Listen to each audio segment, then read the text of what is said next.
हमारे साथ पश्चिम बंगाल से ब्यूरो चीफ संगीता झा जुड़ रही हैं। संगीता, बैरकपुर से ये जो तस्वीरें आई हैं वो अपने आप में कई सवाल खड़ा कर रहे हैं।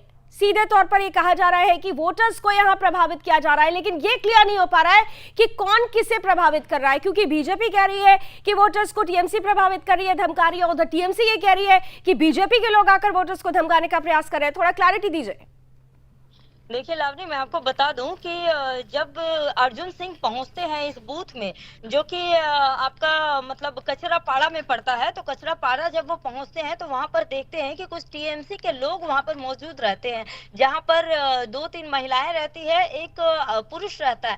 जिसके बाद अचानक से ये अर्जुन सिंह को जब ये खबर लगती है कि उनके जो यहाँ पे कुछ लोग हैं जो बीजेपी के एजेंट हो, या फिर एक महिला को मारने का भी आरोप वो लगा रहे थे कि किसी महिला को जो टीएमसी के लोग हैं उन्होंने मारा भी है, इस तरह का आरोप भी उन्होंने लगाया। और साथ ही उन्होंने कहा कि पहले से ही ये लोग यहाँ पे वोटर्स को डराने की कोशिश कर रहे हैं। लेकिन जैसे ही अर्जुन सिंह वहां पहुंचते हैं, वहीं देखिए कि आप जो टीएमसी के जो लोग रहते हैं वो लोग गो बैक का नारा लगाने लगते हैं और कहते हैं कि हमें डराने की कोशिश की जा रही है, हमें केंद्रीय पुलिस बल दिखाकर हमें डराने की कोशिश की जा रही है, हम डरेंगे नहीं, हमने ऐसा कुछ किया नहीं है। ये मतलब जो पूरी तरह से आरोप जो है वो अर्जुन सिंह पर लगाती है टीएमसी।